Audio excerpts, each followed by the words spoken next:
Hello, friends. Father Frank Pavone here, National Director of Priests for Life, bringing you my daily diary. Today I have to cover a week, actually, from Monday, the 22nd of November, through Thanksgiving, through this past weekend, right up through Sunday, the 28th of November. So let me tell you what I did. I hope you had a good Thanksgiving celebration, as did I.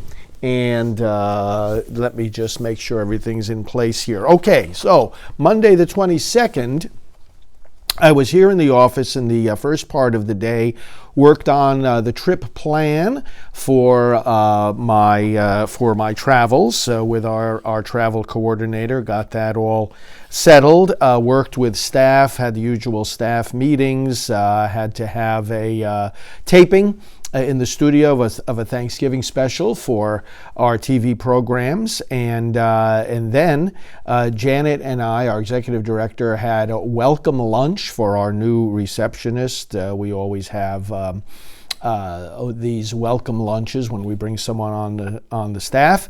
Met with our media department, getting ready for our press conference in Washington, D.C., and much desk work with emails, and also preparing things again for talks that I'm giving about the Supreme Court case that is underway on abortion. Late afternoon, I left for the airport, as usual, did phone calls and emails in the car and at the gate while waiting to board, and on the plane, catching up on various reading also of the Supreme Court briefs and so forth. Landed in New York at the White Plains, Westchester County Airport, which is just 10 minutes from where my parents live. Got a ride there and stayed there overnight. Tuesday, the 23rd of November, I went early in the morning. I had to get picked up at about 6:30 from my parents' house from a car service, and went into New York City. And to Manhattan, I hadn't been there in a little while, went to the offices of Newsmax, the studios actually, and was interviewed there on one of the morning programs by Rob Finnerty. He wanted to talk to me about some spiritual perspectives on the pandemic, and also what I'm doing in regard to the Supreme Court case. So I did that interview there at Newsmax, said hello to a number of the people there. And then got a ride back to Port Chester, New York. Visited with my parents during the day, but also kept in contact with my office. We had to do numerous things in preparation for Washington, so it was sort of like a back and forth, being with my parents, catching up with them, seeing how they were doing, getting a few things done for them and their needs, and then also keeping on top of my emails, phone calls, and communication with the office. The next day, Wednesday the 24th, I had an early interview on Teresa Tomio's radio program, and breakfast with my parents, and then a data team meeting with our data team via Zoom, catching up again with the staff on their final day in the office before Thanksgiving. Had a very important meeting with our broadcast team, getting ready for the Washington, D.C. events surrounding the Supreme Court. And then again, intersecting with my parents, bought a new Christmas tree for the house and began decorating it. That's always fun. We decorate the tree early to welcome the beginning of Advent. And then was with them there at home. The next day, of course, Thursday the 25th, was Thanksgiving Day, and saw the parade from New York City in the morning on TV. And while doing that, finished decorating the tree. And also had to get onto my laptop for some significant periods of time working on things like the Defending Life programs,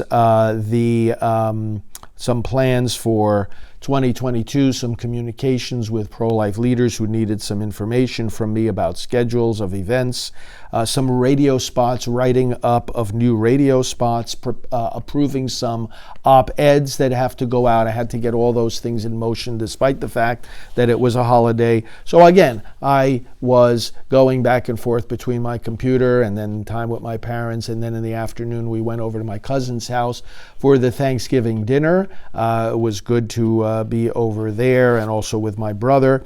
And we had, you might have seen on my Instagram and Twitter, my posts about and Facebook too, my posts about carving the turkey and things like that. Friday the 26th, also a day of interacting with my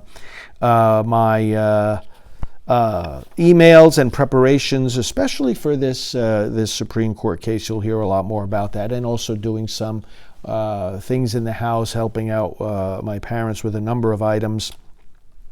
Phone call with our vice chairman about some matters regarding Priests for Life, and also regarding our relations with the Vatican. And then the next day, Saturday the 27th, got up nice and early and went back to the airport and flew back to Florida, got back to the office, and really both on the plane and at the office worked the whole day on this Dobbs case, the Supreme Court case, pulling together some information that will be used when we have our press conference and our media commentary as the case is heard on December the 1st. We're having a press conference on the 30th. You'll hear more about all that. But really, I spent all day Saturday and then again all day Sunday, the 28th, right here at my desk with this Dobbs case, pouring through all kinds of paperwork and documents and briefs and summarizing them for people, preparing some things for the media. Really took all day, both days. Had to do some additional things on Sunday, besides the usual time for extra praise and worship. I did the 10 o'clock Mass, the broadcast Mass for the first Sunday of Advent, but extra time in prayer and rejoicing. But also had to get ready a radio show for Radio Maria, some radio spots regarding the Supreme Court case, and some phone calls with our Chief Technology Officer and other people as well. And got ready some Christmas cards. For example, our regional coordinators for the Silent No More campaign signed a card for each of them, because then Janet has to sign it and get that out in the mail this week while I'll be traveling. So all kinds of miscellaneous things like that brought me right to the end of the day on Sunday, and that completed these days from November 22nd to 28th. So once again, I hope you had a happy Thanksgiving. And we will continue with these daily diary updates so that we can be fully accountable and transparent to you who support us and work with us for the unborn and for the kingdom of God. God bless. We'll talk to you soon.